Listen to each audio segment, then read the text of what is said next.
my boy.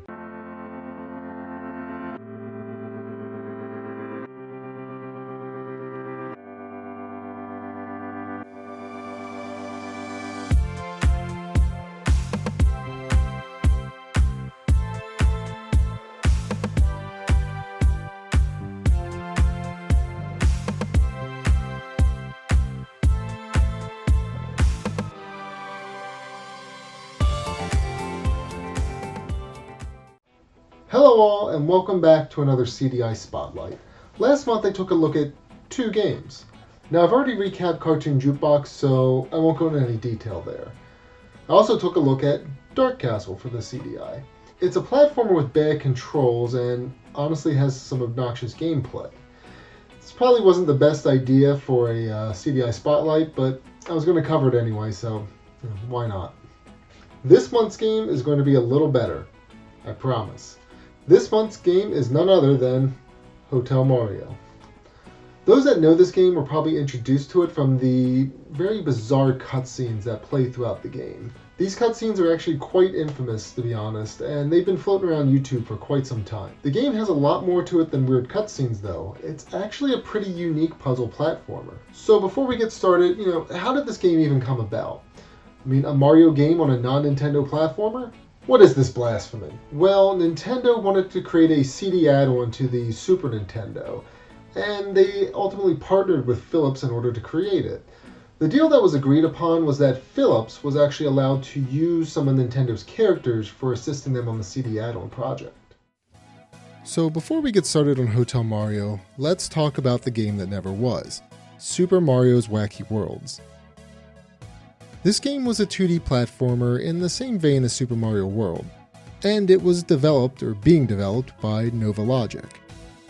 Nova Logic is a company that made its name by developing newer versions of previously published games, such as Bubble Bobble or Arkanoid. Their biggest claim to fame, though, was the voxel space engine, which was used in their Comanche and Delta Force games. Nova Logic was hoping to adapt the simplistic sprites and gameplay mechanics over to the Philips CDI for a follow-up to Super Mario World. So back to Wacky Worlds, apparently the game was mostly finished, but the team ran into issues when developing the game. Apparently the sprite creation was different for the CDI than it was for the SNES, so the team reused assets where they could, but everything else, such as backgrounds and foregrounds, were hand-drawn. Nintendo was supposedly impressed with the demo that they were shown of Wacky Worlds, but due to the declining sales of the CDI, they were forced to cancel the game. The prototype game was eventually leaked to the public, and actually you can find it online at archive.org. You can play this version of the game, however finding a device to play it is going to be pretty hard. The prototype is bare bones at best, as there isn't much to do except run from one side of the screen to the other. I really do wish we had gotten a complete version of this game. To me, it's reminiscent of Mario is Missing for the Super Nintendo or Nintendo, with its real-world elements. It's probably not the best comparison, but I don't really mind that game, so I'm going to make it anyway. Okay, so enough about the game that never was. Let's talk about the game that was released, Hotel Mario.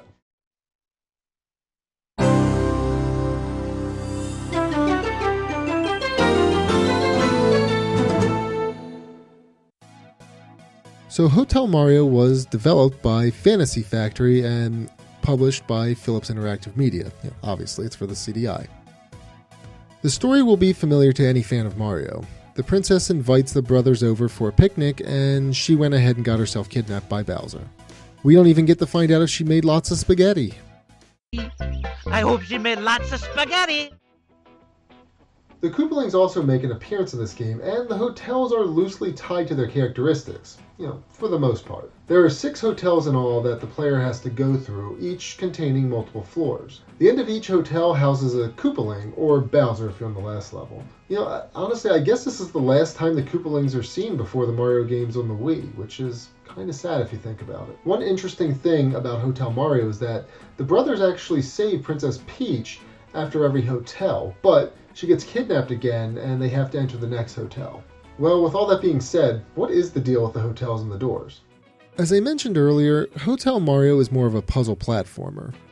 The main goal is to close all of the doors on each floor in every hotel.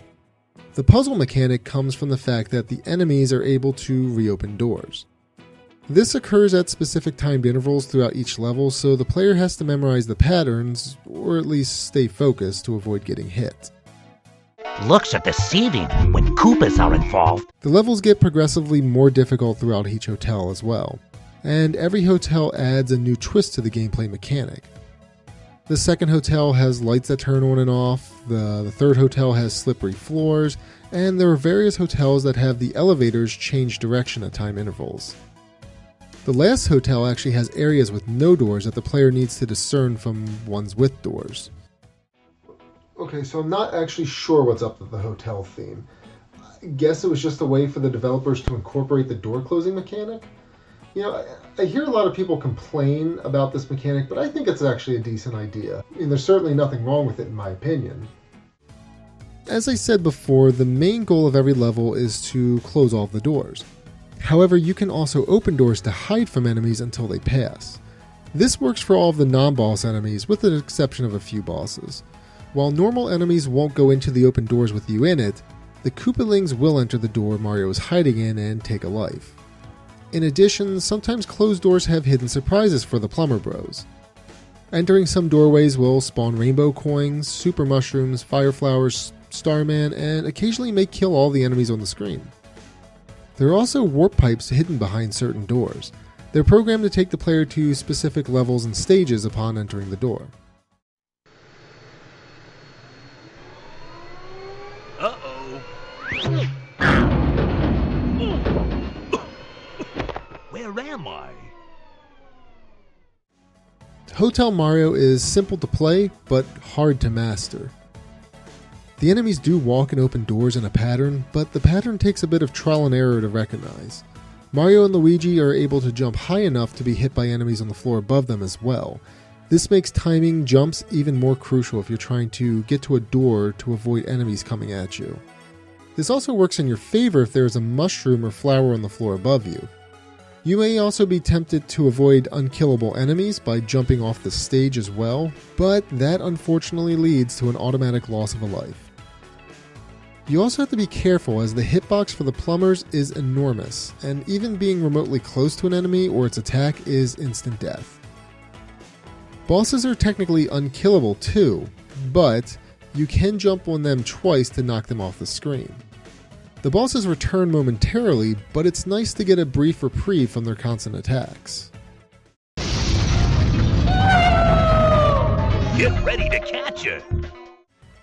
Enemies become more and more prevalent in the later floors in each hotel. The game really eases you into it before slamming you with the enemies. In addition to all of the enemies, you also need to focus on keeping the doors closed. If the enemies manage to open all of the doors, you lose another life. One neat thing about Hotel Mario is that the game is 2 players. Each character is controlled by one controller, so you don't need 2 to play the game. Unfortunately, each player has to beat every level, otherwise they're stuck behind as one progresses.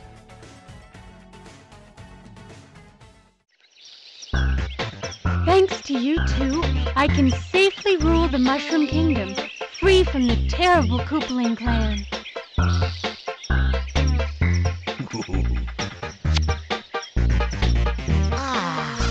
And my thanks to you too.